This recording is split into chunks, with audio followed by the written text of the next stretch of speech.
Hello guys and welcome to another log of Digimon Vital Bracelet Frontier EX Blitzmon DiM.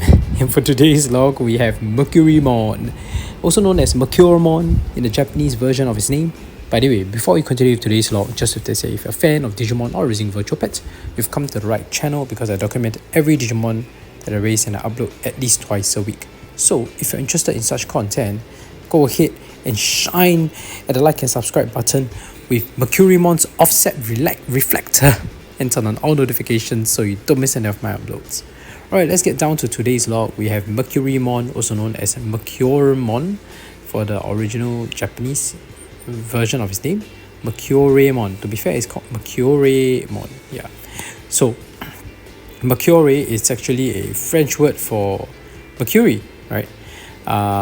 Or you can just call it in its English name Mercury, which is basically one of the elements of the periodic table of elements, right? So they all come from the same name, just whether you want to pronounce it. The Japanese origin of his name has French origin, whereas the English dub version of his name is just English Mercury. So take a pick. I don't think there's much of a difference, but I personally think the dub name is okay. This is one of the more reasonable changes in dub names. Yeah, it makes sense because you localize it, you call it Mercury, right? If it's Mecure, people will be like, what's that, right? Not many people know French, right? So I mean, to be fair, not many people know French in the English context, right? So they'll be more familiar with the term Mercury than Mercure. So let's see Digimon.net. Its profile is a Digimon with power over steel that bears the might of the 10 legendary warriors. Mercurymon acts as an advisor to the warriors of evil, providing them with wisdom. So take a pause here. Digimon.net doesn't give much context in the lore, and so they just throw out terms. But if you don't know and you're not familiar, so for Digimon Frontier, in that lore, the original 10 warriors were righteous that helped to seal evil away, etc. But those were the ancient warriors. Now in the Digimon Frontier series, what happened is 5 of these warriors turned quote-unquote evil, like in inverted commas. So for the first part of the arc, they were the main villains. Of course, after some rehabilitation and defeat by the main characters, they eventually became better. So this reference to evil warriors is referring to the 5 of them that turned evil. Mercurymon was one of them. We've already covered Ranamon and Grotemon. So some these and Darkskide were also covered in earlier logs. So those warriors were evil during the first part of the arc. So that's what they're referring to. And Mercurymon here acts as their advisor, providing them with wisdom. We still have another one more to go, if I'm not mistaken, that we haven't covered yet. So we'll get to that later. Its aristocratic interests make it focus on its own way of doing things, even in battle, as it explains the splendor of its weapons and strategies. Okay, yeah, that's true, right? I think that was actually featured in the anime, if I recall correctly. At the same time, Mercurymon's gear spin fast enough to think up any and all battle plans, and so it is always found muttering arguments to itself. Okay, and the shields on Mercurymon's arms are known as the shields of irony, and they return any damage received from attacks back to the attacker. Mercurymon also uses a peculiar technique that lets it disappear inside its mirrors by reflecting itself within them. Its special move, Generous Mirror, reflects the opponent's attack with the shields of irony. An offset reflector inverts the nature of the enemy's attack to neutralize it. Very interesting. Talks a lot about elements, which makes sense because Digimon Frontier back then is all about elemental warriors. So very cool Digimon. I find it quite interesting. Mercurymon, in terms of his since you're done with his profile, let's look at his evolution conditions here. And as usual, we'll look at Cumulus.com. That's my recommended website for all your evolution condition needs. It's the reason why I've been able to document content from Vital Bracelet, Vital Bracelet BE, Digimon Color, Digimon Pendulum Color. His site has everything. So if you're ever lost trying to raise a specific Digimon and not sure how to do it, go to Cumulus.com. So his site will have it. So Mercurymon here evolves from Guamon from the previous log, and just make sure they have 10 trophies, 1300 vital values, and 8 plus battles, and you should be able to evolve into Mercurymon easily. So quite straightforward there, not much difficulty in terms of evolution conditions, just that you just need to, bear with those battles, because Guamon is quite weak in terms of it being a data type. So its fellow rookie Digimon that can fight as an enemy, Kabuterimon, is a virus type, so data against virus is not ideal, so you don't have a lot of opponents that it can easily defeat, so that's an issue. But eventually I overcame it, so that was fine for me. But I hope you find it easier for yourself when you eventually have to do it, if you're ever covering this content. I think the Frontier EX DIMs are actually quite fun. The sprites are quite nice. So case in point, since we're done with profile and evolution conditions, let's take a closer look at its sprite, shall we?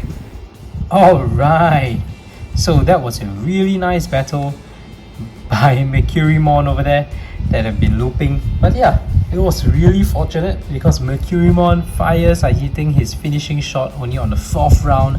So it was really tricky to try and find the right opponent that could, make him, that could prolong the battle long enough, but not too strong that it will kill off Mercurymon, so that we can have a long battle to finally simulate the finishing attack. And it was nice to see that. So that was cool. We managed to document the battle animations. This is Mercurymon walking. This is his walking animation. I think most of them will just end up triggering the walking animation. We can see the idle animation here. This is Mercurymon's idle animation. It's just bobbing up and down.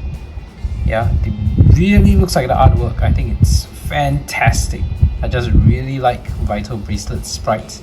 They're just so well designed. So Mercurymon, now he's in idle animation. So I just said that they always end up in walking animation, and then he happens to stop walking. Let's see its sleeping animation. This is Mercurymon's sleeping animation, which incidentally they're also using it as the sad animation or the injured animation. So they use the same one. I'm not sure if it's the same for Vital Bracelet. I think there's some level of variation for the Vital Bracelet BE. I'm referring to that. Let's see the not normal mission, the hard mission. So squats. Okay, it looks like I gotta get through some of them to finally reach dash. So let's go. This is the squats animation. So basically it's raising the dumbbells along with its mirror shields. That's cool. We gotta finish up this mission and get to the dash mission, so that's gonna be tricky. Do it fast. Yeah. Okay. And of course it's happy that you managed to clear the mission. Squats, if I'm not wrong, the next one is crunches, and then it's followed by punches, and then we'll finally get to dash animation, which is the last training animation that we want. So yeah, as you can see, crunches, dash, squats, crunches, and punch, they all do the same training animation. It's always with the weights or some kind of strength training. So it's like sort of strength-based training, and then you have dash, which is its cardio training. It's a pity, the Vital Bracelet and the Vital Bracelet BE had so much potential to make it like a fitness and Digimon thing. I think people actually enjoyed it, but for some reason, maybe the sales just didn't justify the level of production quality that was there. I think the quality was good, aside from a few DIMs that sprite quality wise wasn't that fantastic. Digimon Tamers, I think those were the ones, and of course the original Pulsemon sprite was kind of dated. We have like much better quality sprites, like the Frontier EX sprites. These are really well designed. If only for Tamers EX they can do a redesign for those sprites that weren't so good. This is his dash animation. As you can see, it's really different from walking. In this case, he's really dashing, like he's rushing, not because he's dashing like handsome. So yeah, that's Mercurymon dashing, and This is dash animation. Alright, that's nice. Let's just stop here. Oh, I failed. Okay. So that's it. We have captured every single sprite animation on Mercurymon. We have his walking, sleeping, idle, training animations, and the battle animations. That's it for today's talk for Mercurymon. If you haven't already, please go ahead and shine at the like and subscribe button with Mercurymon's reflective shields and turn on all notifications so you don't miss any of my uploads. I document every Digimon that I raise and I have vlogs of Vital Bracelet PE, Digimon Color, Digimon Pendulum Color, so please feel free to check them out. The playlists are right here. Otherwise, thank you for watching. See you in the next video. Bye!